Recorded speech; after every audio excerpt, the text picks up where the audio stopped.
Welcome to One More and I'm Out of Here's Illegal Shift. It's the only sports show on earth that won't let you down. How could it? How could we let you down?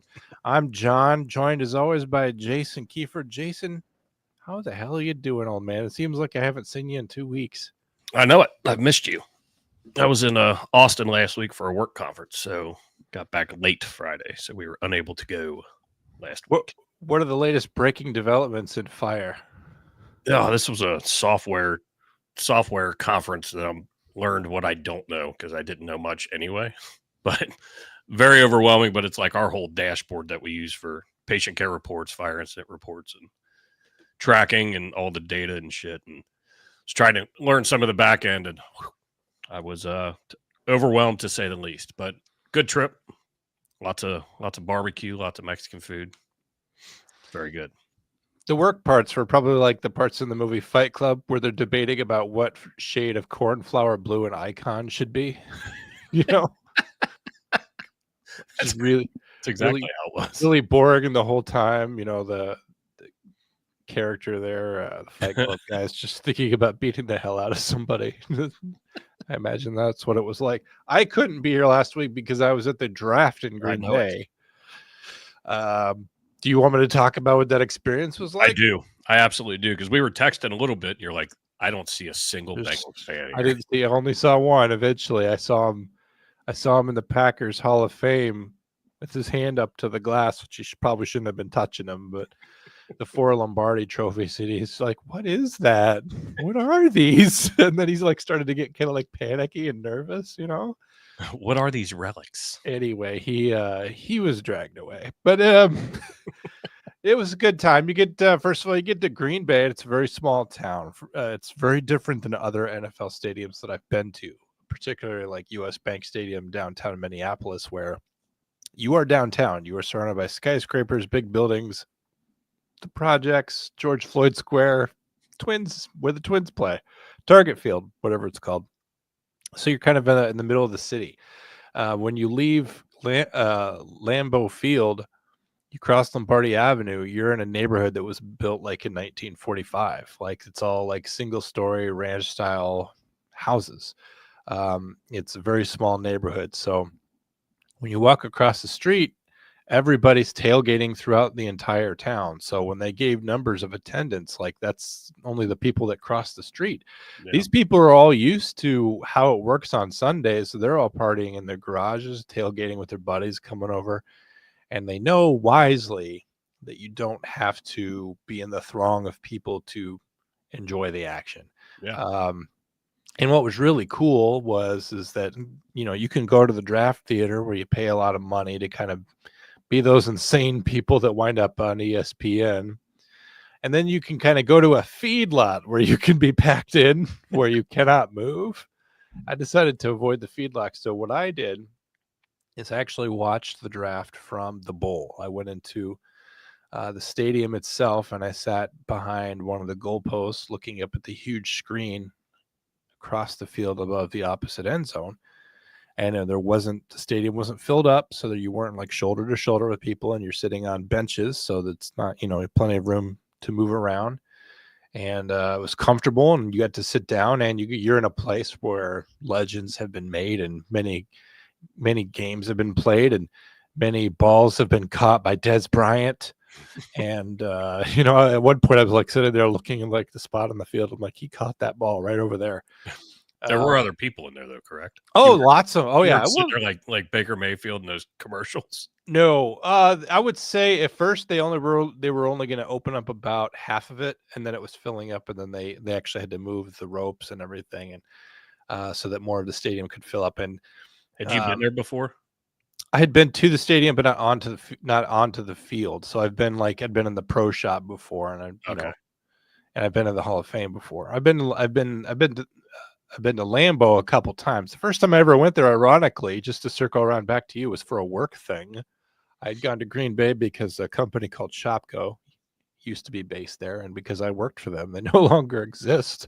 So, so I had gone to the Hall of Fame before, just on a pilgrimage, I guess. But yeah, lots of fun. But then, you know, too many Green Bay fans.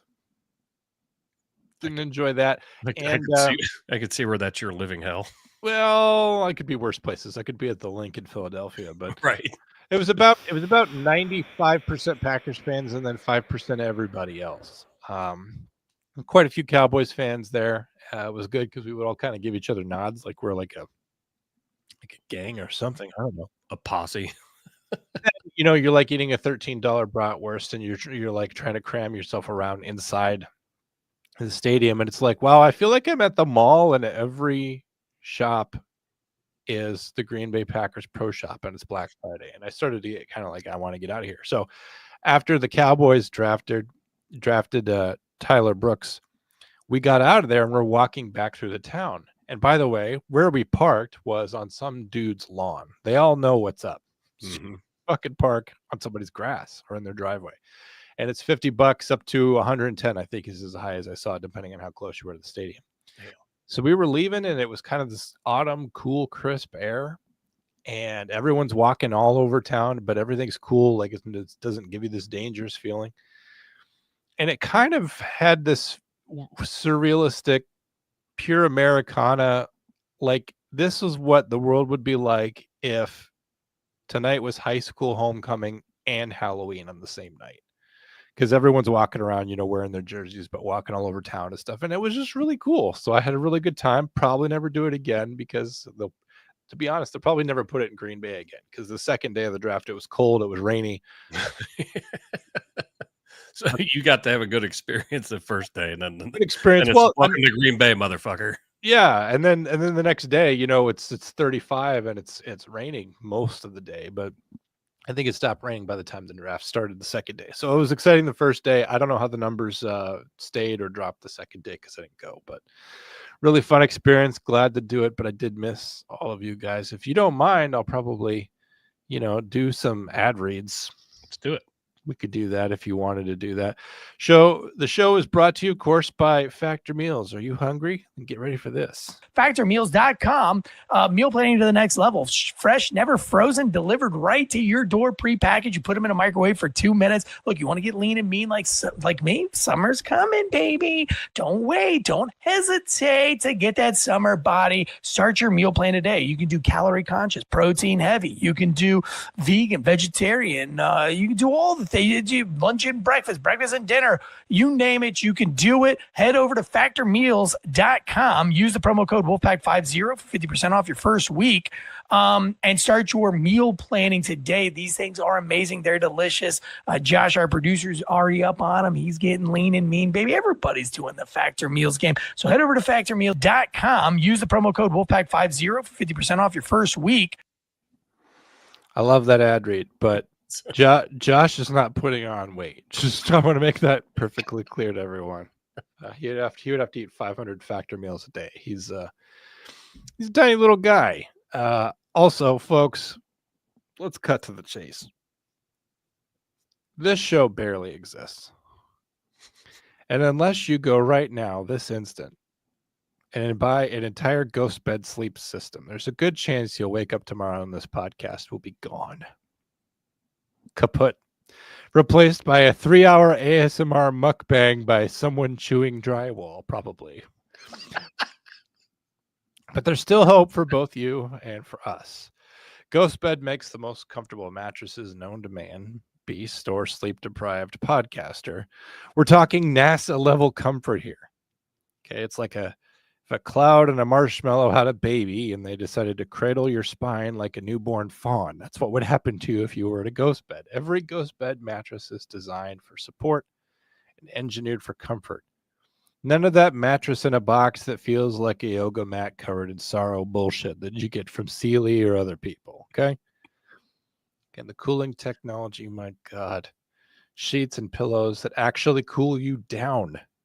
Not like those knockoff brands that say cooling on them, but by cool, they mean hot. And they just feel like a wet sock in August. Ghost Bed's cooling products are the real deal. No more sweating through your dreams like you're being interrogated by the FBI. Just chill, breezy, full-bodied slumber like nature and Ghost Bed intended. Now let's talk heart. GhostBed goes above and beyond for its first responders and veterans like you, Keith. Like These aren't just the heroes of the world, they're the tired heroes. And GhostBed treats them like royalty, offering amazing discounts because that's how you honor people who've actually done something with their lives besides you all people who just yell at each other on Twitter. And just in case you're in the kind of person who needs proof or doesn't trust mattress companies because of what happened in 2009, I think you all know what I'm talking about. GhostBed offers a 101 night trial. That's right. You get to sleep on it for over 3 months before committing. That's longer than some celebrity marriages, if you think about it. If you don't love it, you can return it. But you will love it because GhostBed didn't build their entire empire on uncomfortable slabs of disappointment. Now, I know what you're thinking. Maybe later. I'll check it out eventually. No, you won't. Because if you wait, the show will die. And then what? You will go back to sleeping on a burlap sack stuffed with expired Hot Pockets. You crawl under a bridge and nestle into a warm pile of broken glass at the old Blockbuster receipts. And there will be no one to remind you to go to GhostBed. So do the right thing. Go to ghostbed.com. Use the offer code WOLFPACK right now. Get yourself a mattress. Get the cooling sheets. Get the pillows. Outfit your entire home like you're preparing to hibernate for the rest of your life in luxury. Keith, do you like luxury? I love luxury. GhostBed, because we need you. And most importantly, you need sleep that doesn't suck. GhostBed, please buy one or we are out of business. I don't know how to keep threatening you. But that is the situation. Okay. Go to GhostBed. Am I made it? Is it obvious? All right. Go to GhostBed. Use the offer code WOLFPACK. If you just go there and buy stuff, they won't necessarily know that it's us. So you've got to use the offer code WOLFPACK. Keep the entire sports world, ESPN, various other people, they were all losing their shit during the draft. I think everyone at the draft, I don't know how it was outside in the real world, but we were all enjoying the fact that Shedeur Sanders' name was not being called at any point. That we're hearing names that are from a Key and Peele NFL name skit before we're hearing Shedeur Sanders. Crackle Crinkleberry. Yeah, Crackle McCrinkleberry. Like, that was hilarious. For those of you not initiated into sports, that's kind of our niche, is that we tell you about sports. So there's this kid, his name's Shedeur Sanders. He played for the Colorado Buffaloes. His dad's Deion Sanders. His dad won Super Bowls for the 49ers, for the Dallas Cowboys. He played for the Atlanta Braves briefly. I think MLB hated Deion Sanders. Cincinnati Reds. Was it the Reds as well? Yeah, as well. So he's a very flashy guy. And the thing is about Deion is that although he was very flashy, he also had a lot of substance. He was very good at playing corner, and he would also double as wide receiver. He would even play both ways. Very good athlete. Very well remembered in the annals of sports history. He was known as a very, very influential and powerful player. So Deion Sanders went and he coached at Jackson State. And then he moved up to a higher level at Colorado, and his son was the corner there. And I think his other son, Shiloh, is also playing safety, unless I'm wrong, Keith. I believe you are correct. We'll get into that. So Deion Sanders, very flashy guy, seems to have a lot to do with image management. And there's this big belief that because Shedeur Sanders played for the Colorado Buffaloes, and I think their team improved with the Sanderses all there, that when he became ready and eligible for the draft, that he was going to be a very high draft prospect. Quarterback, most important position in sports, and that he was going to be a big story. Everyone was very interested in where Shedeur Sanders would go. I said weeks ago that he would be picked up by the Giants just out of spite, not because they wanted him, but because they thought it would spite the Dallas Cowboys. So they thought that maybe the Cowboys would want him, kind of the Sanders thing. I don't know, family royalty there. I don't know. But I had no strong theories about where it would go. I did not think that he would drop out of the first round. I did not think he would drop out of the second round. He dropped all the way to Saturday to the 5th round. And many other quarterbacks were taken. Some say worse quarterbacks were taken. And the entire thing was a repudiation of some sort. Like the NFL was standing up to college football's increased prestige in recent years. We have student athletes now making millions of dollars as well, where they used to be almost entirely unpaid. They were supposed to be amateur athletes. And that they were going to make an example out of Shedeur Sanders because he was one of the most highly visible and, frankly, highly obnoxious quarterback prospects out there. Here's the problem. You got guys who make all of their money. I'm talking about Mel Kiper and others who make all of their money predicting how the draft will go. That's their entire meat and potatoes, is trying to make good calls. On this show, we didn't even really talk about the draft so much because we looked at each other. We realized like it's just a cheap and easy way to make an ass out of yourself, because the draft is really gambling. It can go either way. For every Peyton Manning, there's a Tim Couch. I think Mel Kiper once said of Jamarcus Russell that he was gonna like recarve the face of the NFL or something. And if you don't know Jamarcus Russell, it just proves that Mel Kiper was wrong, because Jamarcus Russell was addicted to purple codeine drinking and didn't watch tape, and now he is sleeping where I will be next week if you don't buy a ghost bed. Can I throw this in there real quick just because you brought up his name? Mel Kiper Jr.'s accuracy in predicting NFL draft picks is generally considered to be lower than other draft analysts, but yet that's who everybody goes to. And there's a reason for that. At one point, I don't remember which team it was. For some reason, I think it was the Colts, but someone was not going by their traditional advice. I wish I had this clip handy. I should have gotten it, but someone was saying, are you going to draft this guy? Mel Kiper says you should do this. And he's just like, who the hell is Mel Kiper? Who the hell is he to say that he's good at it? And of course, Mel Kiper had made a good pick on that occasion. And he's been kind of riding this wave of, I really do know what I'm talking about ever since then, even though it's just because he doesn't get called out on his bad picks, but we all make bad picks. And it's really a lottery, because a player can either go up to the next level or they can't. They're really invested, or they're really addicted to purple codeine drink. It could be any of those things. You have no idea how it's going to turn out. And you can also get draft. I would say the majority of most draft prospects are just sort of middling. They go on to have careers and they play their positions well. And, the Cowboys draft a lot of offensive linemen in recent years. Are you going to be paying attention to them? They can make a huge difference, of course, in how the game is played. But, right. The sports analysts, when you're watching Troy Aikman and Joe Buck, they're not showing offensive line play. So the NFL also, of course, makes a big deal out of the draft because they want the NFL season to be something that generates revenue all year round. And April's sort of the thing that helps anchor them between the Super Bowl and then various things are going OTAs during the summer and then, preseason. So they try to keep you interested in the NFL. And if you'll notice that, Keith, they started making a big deal about when the schedule is going to drop. They're like, on May 25th, day of days, we're going to tell you when the teams are going to play each other. We already know which teams are playing each other. That's a scheduled thing. It's not confusing, but they're going to say when the games are. So I know the Cowboys are playing the Vikings at home this year, but I don't know what day that's going to be on.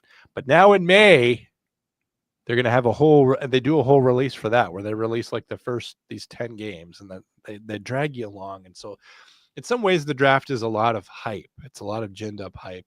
And hype is very much the thing going on with Shedeur Sanders. So now, with Shedeur Sanders sliding from where everyone thought they would be, Mel Kiper kind of looks like an asshole. All these other ESPN analysts look like dumbasses. And it's because these teams in the NFL who really want to win the Super Bowl and everyone wants to preserve their jobs, they all realize Shedeur Sanders is not the guy for them. But because they're news media outlets, and because ESPN is owned by Disney, and because the face of ESPN is something which overrepresents, in my opinion, a certain urban class of people in the United States, they have to make it out to be the same reason why everything else happens in the United States, which, of course, is racism. Shedeur Sanders is black, and so it must have been racism that caused him to slide down into the 5th round and still be drafted by the Cleveland Browns to be paid millions of dollars. But now we're going to go through the top 10 reasons why what happened to Shedeur Sanders is not because of racism. Keith, are you ready? I feel like this is a top 10 countdown, kind of gives you that same energy as the draft. I'm ready. I can't wait to see what you came up with. Well, number 10, Cam Ward.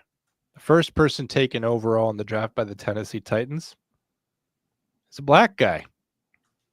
I don't know if anyone else noticed that. I guess I'm like the only one that really necessarily picked that up. But in the first round, we have Cam Ward going first overall. So what does that mean?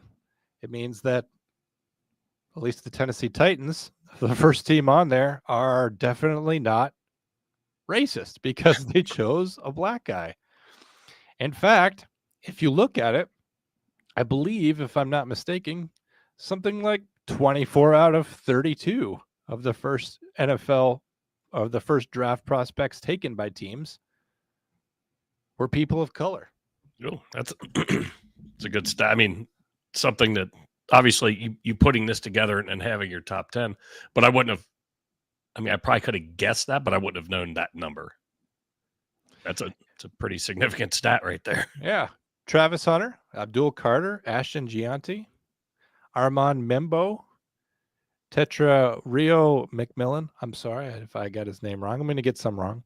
Calvin Banks, Michael Williams, Tyler Booker with the Cowboys, Kenneth Grant, Jalen Walker, Walter Nolan, Shamar Stewart, Amika Ibuka, Jade Barron, Derek Harmon, Marion Hampton, Matthew Golden, Donovan Jackson, James Pierce, Malachi Starks, Tyreek Williams, Josh Connerly Jr., Maxwell Hairston, Jihad Campbell.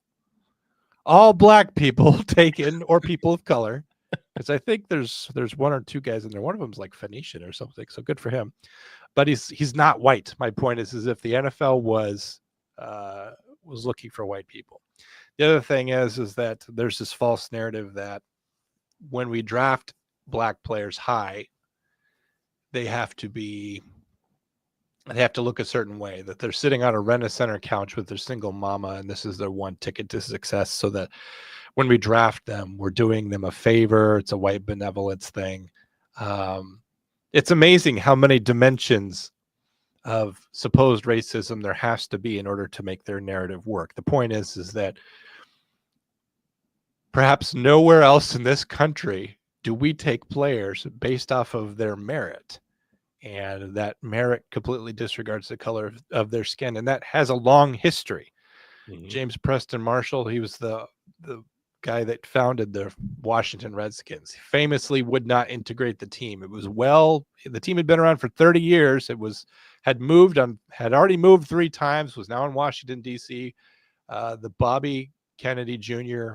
Attorney General for John F. Kennedy forced them to integrate the team. They were around for 30 years and had no black players. It was hurting the NFL because talented black players were going to the competitive AFL, this other league that was out there, because they could go and play and get drafted by the AFL. The Redskins sucked because they didn't take black players. They were like last in the league, and it showed. But James Preston Marshall didn't care. He wanted to keep football white, and he had to appease people who were watching the Redskins play throughout the South. So the story about the NFL not being racist is something that, that we dealt with 50 years ago, and it was based off of stats. It was based off of winning, and it hasn't come back around. But we're going to move on to number 9. Attitude matters. And you can see a lot of attitude from Shedeur Sanders. He's been described as not very coachable. He tends to blame other people instead of taking accountability. When he's struggled on the field, he's blamed his offensive line, the group of guys who are out in front of him trying to give him protection, put a pocket around him so he can pass. And you don't blame your teammates for failure. When you're the leader of a team, you put it on yourself. Maybe the O-line did collapse around you. Maybe you weren't given enough time. Maybe you need to be faster. It's a dynamic system and you're a part of that. But when you blame your team, when you make others look bad to try to make yourself look good. NFL teams don't want that. They don't want you to come in and be a toxic presence in the locker room, Keith. How important is it to you to have someone on your team? I mean, you play like old softball. Like, how is it? How you don't want to play with a guy that's a dick, right? No. I mean, that's why the term team. Yeah. You guys are all in it together, so you figure out a way to either make the plays or win the game. You come together and figure out a way. You pick each other up. Yeah. And this guy seems very self-centered and very oriented around himself and not his teammates, and seems very unlikely to thank teammates for giving him what he needs to succeed. Number 8, intelligence. Defensive schemes when you're out there. I go back. I don't know because I haven't seen this list, and I'm excited because I don't know what's on it, and I can't wait for that. Seeing each one, but I don't want to jump ahead of you. But that last one, I don't know if you're going to get into his interviews or if that's going to come in. Oh, I will. Okay. I will hold my comment until we get there. We will get there. Because it all kind of does gel together. I have a whole graphic for that. I'm not shocked. You're going to love it. So, intelligence. Defensive schemes are harder to dissect than a prank call, right? We all saw them get pranked. Here's the story with that. Defensive coordinator for the Atlanta Falcons, which is a team that hates the Saints. Defensive coordinator saw Shedeur Sanders' phone number, and his son somehow got a hold of it. His son was at Ole Miss. Called Shedeur Sanders and said, "Hey, I'm so-and-so with the New Orleans Saints, and we're going to draft you with our next pick." And this is already in day 2 or something, so a significant amount of time had gone by. So like everyone was kind of nervous and we're like, we are going to get drafted, right? Like we expected it to happen last night. And he says, I'm going to draft you, but you're going to have to wait a little bit longer. Ah, hell, I'll just play it for you. Hello. You got that call. You know what's going on? Ready to go. Say it one more time for me. This is Mickey Loomis here, GM of the Saints. How you doing? Good, how are you, man? Good, been waiting on you. Ready to go. Yeah, we have. It's been a long wait, man. No, for sure. We're going to take you with our next pick right here, man. Yes, sir, let's be legendary. But you're going to have to wait a little bit longer, man. Okay. Sorry about that. Ready to go. What does that mean? What? What did he say? I don't know. How you gonna ask us what it mean and you was on the phone? You heard that? He said you're gonna have to wait a little bit longer. That, of course, is the guy that got drafted by the Saints. So he says, he can't tell it's a prank call. It's not a very good prank call. He goes, like, the guy who called him up probably didn't think he would actually get through. Right. He's just like, yeah, we're going to draft you, but you're going to have to wait. Doesn't call him any names or anything. But he's just like, yeah, we're not drafting you. And he kind of hangs up the phone. Like, it's not a great prank call. It was the fact that he did it was great. But then he says, he looks around, everyone around him, and he goes, what does that mean? And then I think it was his brother or somebody says, you were the one on the phone. How are you going to ask us what it means? Right. Okay, so that wasn't that smart. But here's the really stupid part that I don't think anyone's mentioning. This is embarrassing for him.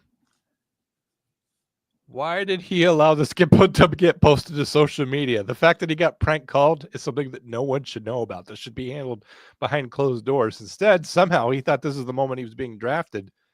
And so this video that's being taken of him while he's standing outside holding a phone up to his ear like this or whatever, I don't know how that works. I don't know what he's doing. It looks stupid. He's acting stupid. He put it on speaker because it wasn't on speaker originally, and they pulled it away, put it on speaker, and he's listening to those bottom speakers. And so, I guess so other around people could hear what the hell was going on because he obviously didn't understand it the first round.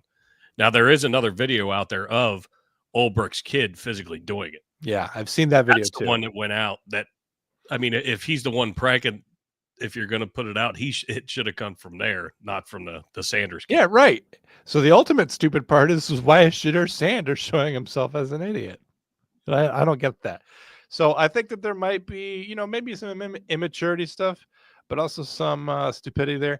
Also, you may have noticed he said, let's be legendary. That's kind of his deal. Number 7, arrogance.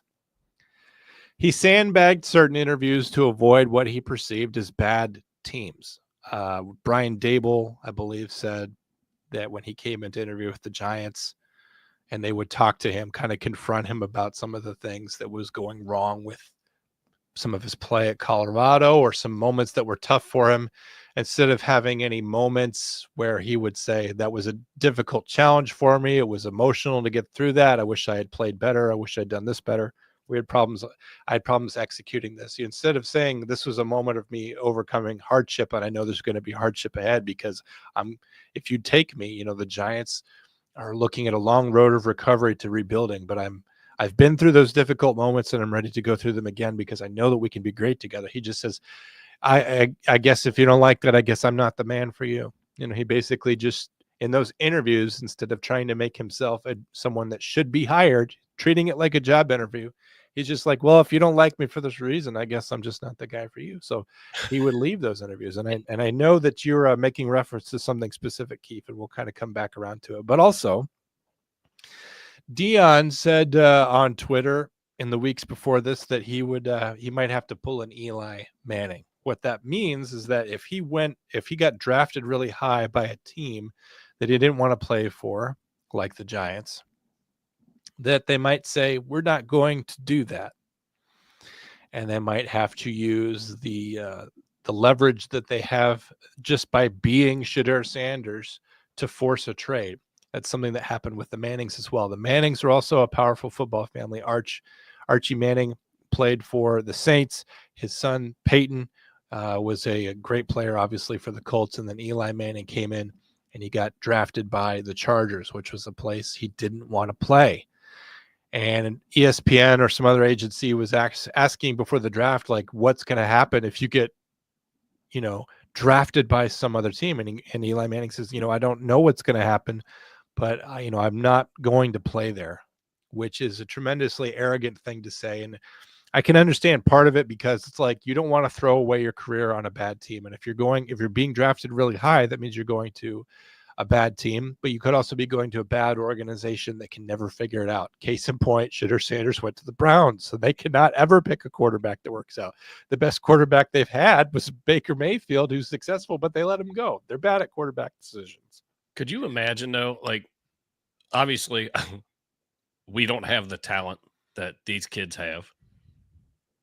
I don't think we have the egos that these kids have, and we don't have the peripheral buildup, from everyone around you telling you how great you are. But I couldn't imagine the fact that even going in the first 5 rounds, that you're going to say, I'm not taking that. I will play for any team. If I said before, if the Philadelphia Eagles want to give me a contract, I'll do it. And granted, dumb fireman, dumb dispatcher sitting here saying it, but I mean, I just can't imagine, telling an NFL team to go get fucked. I'm not playing for it. I can't imagine that. But obviously we've seen it happen, but yes, but him doing that, and then especially when he doesn't have the play to back it up. Obviously, Eli Manning has won a Super Bowl. Okay, Eli Manning is a different level than Shedeur Sanders. When you can't necessarily back it up, and we're going to talk about that, what happens is you sandbag interviews and you put it out there right away that if someone's drafting you, they're wasting a draft pick on you because you won't play for them, and you're going to cause all kinds of fucking hassle for them. They're going to have to figure out some sort of trade, which they won't want to do. When the Chargers and the Giants worked out that trade, I'm sure it was, in some ways it worked out because Phillip Rivers, went and played for the Chargers, and that was fine for them, I guess, but it obviously worked out for New York better. But trying to work out that trade, that's something that they shouldn't have to do. The draft exists to create parity in the NFL so that it's not just 2 or 3 teams that have all the talent. You've got to have talent going to every team so that every team is good. The NFL doesn't want to be known as a league where only a few teams are good. They want to be known as a talented league. So you have to spread talent throughout the league. That means some people like Myles Garrett are going to play for the Browns, and it means they're never going to win the Super Bowl, but they're going to make a lot of money. Mm-hmm. And other teams are going to be competitive. Some teams are going to be very close, and then they're just never going to make it. But you have to have talent around the league. And when you say, I'm bigger than this system, It makes you look very bad. And not only that, but when you're sandbagging interviews, here's the thing that Shedeur Sanders didn't think about. If you go into one interview and you purposely sabotage the interview to make yourself look bad, look unhireable so that they won't draft you, what do you think happens right after you leave? The person who just interviewed you is calling all of his friends across the NFL. Have you ever noticed when a coach at any level in the NFL gets fired, he has another job because they're all friends with each other? Yes, they're competitive. Yes, they work for different organizations, but people come from different coaching trees. People work together in the past. It's kind of a big laundry cycle. Like if you're a head coach and you get fired, you're going to get picked up as an OC or DC somewhere else. Case in point, the head coach for the Bears last year is now the defensive coordinator for the Cowboys, something that like I cry about every night. So these people who work at the coaching levels and the staff levels, they're not actually antagonistic towards each other, and they're going to give each other a heads up and like, hey, I just had Shedeur Sanders in here and it was awful, so I just want to let you know. And they'll say, hey, thanks, bro. I'll pass it on that I've heard that like this is not the guy for us. So then some team that Shedeur Sanders does want to play for, whatever that would be, 49ers or something, wherever he wants to be, they'll have an interview with him and maybe it goes okay. And then it'll just be like, well, that was completely phony because we know this is what he said when he was talking to the Giants. So you're stupid also if you think that these people aren't talking to each other, and you're treating someone very disrespectfully if you think that they don't, if that's not what's going to happen. You need to be treating everyone with supplication, like, please hire me. And when you treat every one of those was a job interview. Yeah, and when you treat them poorly, or when you obviously sandbag them, what are you doing? You're wasting their time, right? The Giants and other teams are trying to find good quarterbacks and trying to put a team together. And when it's a joke to you and you're going to show up just to waste their time, they don't appreciate that. Yeah, and when you don't have a job, you interview well to get a job, so that way you can start making some money. Well, you also, it just makes sense to cultivate all your prospects. Why are you going to say we're not going to certain teams?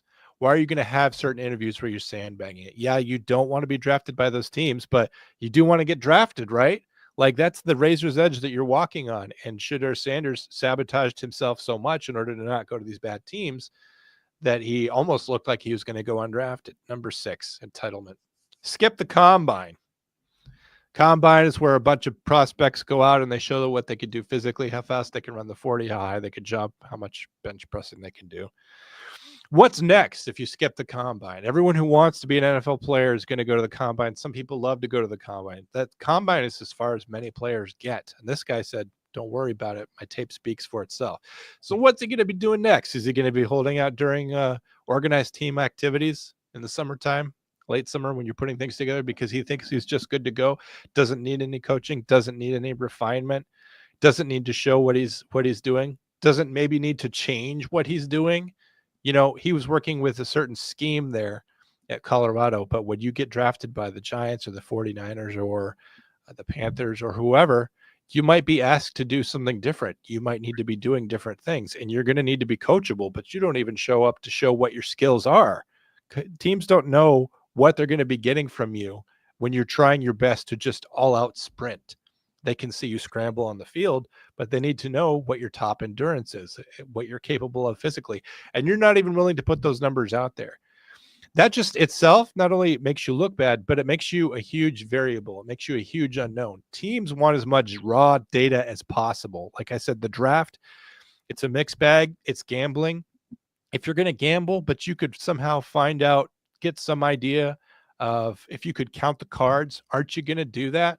If you can get some kind of data to help you control the unknowns and the variables of this system, you're going to do that. And by saying, I'm not going to tell you how fast I run the 40, I'm not going to give you this information, I'm not going to tell you how much I can bench press. By the way, Jay Cutler, I remember he could bench press. He did like 25 reps or something with 225 pounds on the bar. And Jay Cutler went out and did that, and he had a middling career, but he went out there and showed that he could bench press as much as a lineman. It was amazing. And so why not have a moment like that where you can show the NFL something special that you can do? And the fact is, it's because maybe you're not that special and you don't want that to go on the record. And then, of course, just with you having that entitlement mentality, Are you going to hold out if things don't go your way, if you don't get the contract that you want? No team wants to have a starting quarterback that's placing himself and his interests first. Number 5, brand over ball. Like I said, when we played that video, he said, let's be legendary. That's his whole thing. It's like his slogan. I think TB12, Tom Brady's brand, maybe got into his head a little bit. He says, I want to have Tom Brady's brand, but I want to build it from get-go. And so that's why he said what he thought to the Saints, let's be legendary. That's kind of what his promise is. That's kind of the word he wants associated with him, particularly since the Sanders are the stuff of legends, Dion, his father. So he spent $100,000 on this necklace that says legendary, which can you imagine spending that money on a piece of bling? And I'd lose it in the first 10 minutes. And an untold amount of money on this draft room. He was supposed to be sitting here when he was drafted the first night or whatever. He's sitting here on this couch watching the draft. He's in a room surrounded by the word legendary. I see perfect in there somewhere. Perfection, Sanders, this dollar sign that's raised exponentially to the second power. His number was 2 that got retired at Colorado somehow. So this whole thing, he built all of that and he wasn't getting drafted.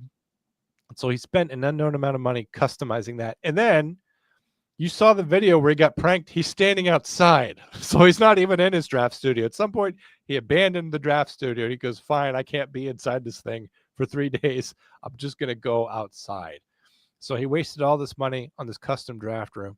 And it's because he's trying to build a brand around himself. When you're building a brand around yourself, that just says to the NFL, this guy wants to sell T-shirts that say legendary, that has his dollar sign raised to the second power or squared or whatever. He's trying to build that.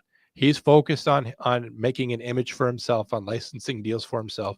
And it's all a huge distraction from actually playing good football. He's so focused on his image and what his image can do for himself that the idea of good play is not foremost in his mind. And I think that's a huge problem. Keith, any thoughts on him being focused on his own brand? Well, I mean, I think that's been obvious, once he got, an NIL deal, but, back in his last football season, and you went back to it earlier, or, talked about it earlier, blaming his teammates and all this other shit. He's not a locker room guy, right? So you throw all of this together. Now, he's not the only one, right? I mean, we know this. We're not just trying to shit just on Shedeur Sanders, but we're talking about this because I was typing a comment to Tyler. We're bringing this up because this is one of the biggest draft slides that we've seen, in recent. Now, it's happened before, but this is all over. And A, it's because of who his dad is. B, it's because he's ran his mouth. Now, once he gets to the Browns, he's got a battle to win QB1. There's a couple other people in the chats that are, talking about how good he's going to be. I hope he succeeds, but his preliminary getting there does not shed good light. But again, he's not the only one. A lot of these young guys, you see, I can't stand it personally, but this is just a personal opinion. All the flashiness and all that shit. Just be gracious to the fact you got drafted, go up, shake Roger Goodell's hand, hold your jersey up. Don't try to tackle him. Don't try to beat the shit out of him, because I watched a couple other guys do that. Act professional, because that's what you're going to be, a professional football player. So well, there's the reason why he couldn't shake Roger Goodell's hand, which I'll also get to. Right. Number 4, the fundamentals. I think this is what you're alluding to, Keith. People who know what to look for are looking elsewhere when it comes to a great quarterback. Some scout said on Shedeur Sanders, the worst formal interview I've ever had in my life. We mentioned that. The entitlement. We mentioned that. But about his play, he takes unnecessary sacks. He never plays on time. He has horrible body language. He blames his teammates, which we mentioned. But the biggest thing is he's just not that good. So teams that are looking at the mechanics of a throwing arm, the mechanics of knowing when to run out of the pocket, knowing when to run downfield, knowing when to throw the ball away, the whole mechanic of from the foot up all the way through the hips, through the shoulders, through the forearm, throwing the ball. They will sit there and watch this and have metrics on it, the timing of it, how it all works, how it compares to other players. And these people that know what to look for are saying that Shedeur Sanders just isn't that good. And to be one thing, I think Keith, just going back to his image and brand building, I think you could put up with that and you could do that if what you were getting was a good product. Yeah. But I think all the image building, I think it's all to cover up the fact that he's something less than excellent. Sure, it's compensation. I mean, he's compensating, and he's going off of he's riding his dad's coattails, which I don't blame him for that, because it's what he was born into. Yeah. And his dad, in many ways, fed into him and told him, that he was definitely going to be a special boy. But I will say, watching a bunch, because I follow Prime on Instagram and that, as a coach, his coaching room, like his players' room, when he's in front of those players, he does not take any shit, and he actually threatened to sit his son, and he said, hey, and when he brought him to Colorado, he said, I'm bringing baggage with me, but they're also going to work for the spots. So I don't think Dion, kissed Shedeur's ass as much as everyone's saying, but I think he did. I mean, it's his kid, right? You're going to support your kid. You're going to try to build him up. But I feel like the videos that I've seen, Dion was fair. And I can't remember who, Colorado had as a backup, or, who their other quarterbacks were. I mean, obviously it didn't matter, but I think Deion Sanders recognizes talent. But I think he could be looking through rose-colored glasses as well. Deion Sanders, though, brings his own drama just by being his agent. His brother Shiloh Sanders, who went undrafted, also had his father Deion as an agent. And as soon as he said, I'm moving on from my father as my agent, he picked up Drew Rosenhaus, a guy that has negotiated billions of dollars of contracts. As soon as he drops Deion Sanders from being his manager, his agent, and picks up Drew Rosenhaus, the Buccaneers have already picked up Shiloh Sanders. So I think the other thing is that teams don't necessarily want Deion Sanders sniffing around. If things go wrong, if Shedeur's not being treated the way that maybe Shedeur wants, he doesn't want Deion calling somebody up and saying, put in my son, like it's a high school game and he's yelling at it's a parent on the sideline yelling at the coach. Right. They don't want interference and distractions from Deion. They don't want Deion Sanders taking to Twitter and commenting on what the New York Giants are doing with his son. That's a media shitstorm and a huge distraction that teams don't need. You don't want to draft someone who is going to be playing the rookie year or riding the bench the rookie year, and then having some mega celebrity commenting on every step of the way and highlighting everything that's going on. You want to be able to handle someone who's a brand new player like you would the rest of your brand new players. Like, yes, high profile draft pick, but you want to be able to just take care of that without any of the necessary drama. Case in point, I don't know how Shiloh compares to Shedeur, other than the fact that safety is not as an important a position as quarterback. But as soon as he gets rid of his father, and he even said, having my dad as an agent wasn't working out for me. Right. He was making direct reference to his brother too, that having Deion as his agent wasn't working out for him. So Deion Sanders is another reason why it's not racism. It's because they don't want to be dealing with his drama. Number two, there is scarcity in the NFL. Both Mike Tomlin and Todd Bowles actually need quarterbacks. Okay. Right now, the Pittsburgh Steelers have had some quarterbacks in the past couple years. Rudolph Mason. I don't know. Some of these other guys who have come and gone. Mitch Trubisky. But they haven't had a franchise quarterback since Ben Roethlisberger. It's been a long time. They need someone to make their team competitive again, to be someone that takes their team deep into the playoffs, because it's been a long time for Pittsburgh. And Pittsburgh's not used to that after the run of success that they had in the 2010s. So they're looking for a generational talent. They're looking for a franchise quarterback. And Mike Tomlin is black. Not that that should matter, but if they're truly looking for a great quarterback, then why did Pittsburgh pass on it? It's not because of race. We can't say it's race because they have a black head coach. And Mike Tomlin would also be the one making that decision. But Mike Tomlin, also someone that came up, he's from my hometown. He has very humble beginnings, and now he's a coach for one of the better teams in football. And he looked at Shedeur Sanders, I'm sure, and said, I'd rather have nobody than this guy. And they passed on him. And Todd Bowles. And then took a quarterback the next round. Yeah. Todd Bowles in Tampa Bay. They've, like I said, they got Baker Mayfield right now, but he's been playing for a few years. And if you have someone who's to be as talented as Shedeur Sanders was alleged to be, and you have the ability to pick him up when it was Tampa Bay's turn, why did they pass? Because they just knew he wasn't the right fit for them.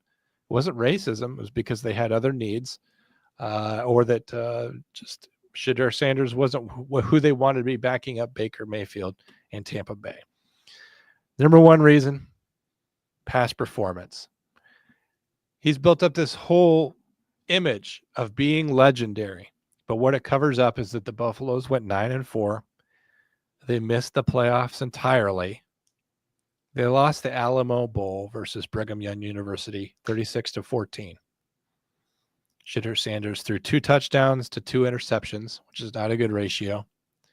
Shedeur Sanders didn't go to the Senior Bowl either. No combine, as I mentioned. And the Buffaloes were 1-7 against top 25 teams. So all these people who are going out there saying, you're racist. We all watched Shedeur play. We watched the games. Did you? Did you watch the games? Did you get the stats? I'm not saying he's a bad player, but he's not legendary like he claims to be. Because he, like I said, the Buffaloes went 1-7 against top 25 teams. And I know college football is a different beast, and you can lose the Alamo Bowl 36-14, and it doesn't necessarily mean you're a bad player. But when you look at all the numbers together and everything else, it kind of suggests that maybe he's not legendary. Maybe he's not first round material. Maybe he's second round material, and he still fell to the 5th round because of all these other intangibles, like who his dad is and what his attitude is, and the fact that he spent all his money in a custom draft room, and he acts like a horse's ass, and he drives a Rolls Royce around his college campus. And there's a lot of things to dislike about him. Was it personal? Absolutely. Was he being repudiated? Yes. Was it humiliating? Kind of, I guess, for a football player. You have to remember, he is still going to the Cleveland Browns, which is a prestigious thing to do, believe it or not. We joke about the Browns, but it's a good job to have at his age. Right. He's going to make millions of dollars, and I don't think it's that bad of a deal. So is he humiliated? I don't know. But even in the context of humiliation, it's not like his pants got pulled down. He's still a spoiled rich kid. He's still making millions of dollars, and he's still set up for success. Keith, what do you think? Well, I was reading an article before we started about was it Ulbrich was the Falcons coach, and when all that came out about the prank call that his kid made, and Falcons got fined $250,000, Ulbrich got fined $100,000, and then got fired, all because of what his son did. But he was very Jax put an Instagram out, but they had physically talked to the Sanders family, and Shedeur was like, look, man, I get it. You thought you were being funny, and they said they were very gracious, and which I can appreciate the fact that, I'd have been hotter in a fucking match, to be honest with you. I probably, and I don't know what the phone call entailed, but the way they're describing it, it was, okay, it is what it is. You're gonna get your punishment or whatever down the road. But so I can appreciate that fact. But a stupid mistake was made, and I'll definitely side on the side of Shedeur. Like, that's a big fucking moment when you're getting that phone call. But he wasn't the only one that's been pranked, and that's what people aren't talking about. Would you like to hear my completely different point of view? Yeah, sure. Get over yourself, dude. You're Shedeur fucking Sanders, and this is football, and this is a draft. You know what you should do? You know what you could do to take this moment in which you were humiliated? You could completely turn it to your advantage. Call the guy back and say, bro, that was hilarious. You totally got me. I thought I was going to the Saints. And then just make it into nothing. Because why does this guy who coaches for the Falcons, why is he being fired because of something his 21-year-old son did? Well, ostensibly because he let the number get to him or whatever. But his son is a 21-year-old like adult, okay? And this is a prank. It's not against the law. No one was actually harmed. His ego was bruised. And the fact that the only part of the whole thing that I think is sad is this fucking apology. Lean into it. Tell Shedeur Sanders, bro, you're not a big deal. You could be pranked like anyone else. It wasn't even that bad of a prank. He was confused by what was going on. It was a brief phone call. But like I said, Shedeur Sanders is the one that posted it to social media. So that was stupid. Now I know that the kid posted it too, but like Jax, whatever his name is, doesn't have as many followers as Shedeur Sanders does. Shedeur Sanders is the one who made himself embarrassed. But laugh at yourself when you're having a moment where you're feeling a little bit of shame, you're made fun of or whatever. The best thing you can do is show what a cool person you are and not make a big fucking deal out of it. If I had been any part of the Sanders family, I would have said, listen, I know that this is going to get back to the people who did this. Please take it easy on them. It wasn't that big of a deal. We're going to go out there and be legendary. No one's going to remember this moment where he got pranked because we have so much ahead of us. But instead, in my opinion, they made the situation worse. Because now they're acting like they're entitled to not be pranked. They're above that. They shouldn't be disrespected with a prank call. And I just don't like that. That goes back to that entitlement mentality, that we're royalty mentality. Right. Because like you said, other players have been pranked and they didn't make a big deal out of it. And people didn't necessarily get fired before.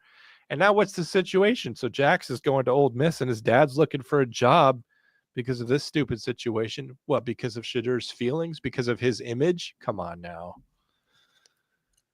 My whole point with that is the fact that I would be hotter in a match if that was my moment and it got fucked. But I'm never going to have that moment, right? So it's a mute point. So I would just laugh. I've been embarrassed enough to just laugh. I've been embarrassed enough to just laugh at myself. I am very comfortable in moments of humiliation. It's like slipping into a warm bath for me. So I would be fine. See, look, I'm even laughing at the comments right now. Two old washed up dipsticks try to build their platform off the Sanders. We're not trying to build anything. Two cornballs trying to build their platforms by beating a man while he's down. Get a real job, dipsticks. I don't think he's fucking down. He's an NFL fucking quarterback. Also, we have real jobs. He's a firefighter. And he's a dispatcher. Yeah, we have real jobs. You know what's a fucking waste of time? Getting on here and commenting to me to try to hurt my feelings or try to get me to go do something when I'm obviously just here for fun. You've only got one feeling anyway. I've only got one. So go get a real job. Dude, I've got a real job. And when it comes to real jobs, I'll have you know I'm being paid to do this. So with this here that you think is a joke, it's fun to me and it's being monetized. So it seems pretty smart to me. But last thing, the 0th reason why this isn't racism. The draft itself is racist, according to Colin Kaepernick. Before they put you on the field, teams poke, prod, and examine you, searching for any defect that might affect your performance. No boundary respected. No dignity left intact. Colin Kaepernick, a former second-round picked slave. So, according to him, this is from his documentary on Netflix. The whole combine, everything related to the NFL and being selected, because he showed pictures of slave auctions after this. He was trying to liken the fact that you being recruited to become a millionaire is somehow like being a slave. By being largely exempt from the draft process itself, you were protected from a racist process. You were spared cruelty if you had gone in the first round. I can't imagine how bad that would have been for you. So I'm very glad that you were spared the majority of that and you only had to do a little bit of that. Why don't we kick it over to Failure to Stop? Yes. We appreciate you guys watching, except that one guy who thought that he was going to make some comments in there that were going to hurt my feelings. Build a platform off the Sanders family. No, we're just talking about what you want to talk about. Case in point, you clicked on it. Donald Prince Fitness and Outdoors. Look at you. You try to build your name. You got Donald Prince Fitness and Outdoors. You've got your whole thing and you put it in your name. Who's trying to build something here? What a joke. Oh, that was fun. That was a fun. Who's trying to build what? We're not trying to build anything. We're just having a good time. So whatever. Guys, flip over to Failure to Stop. Eric's going to have a great episode. Him and Deadleg are going to break down some body cam over there. We appreciate you guys watching the show as always. Keith, I always appreciate you. Let the haters hate just means they wish they were having a good time too. Firefighter is a real job as much as more love for you. We will catch you next time. Will, Cray, everyone else, have a good day. Keith, love you. When's the next episode of One More and I'm out of here? Sunday around 5. All right, Sunday at 5 Eastern. We'll see you then. Bye, everybody. See you.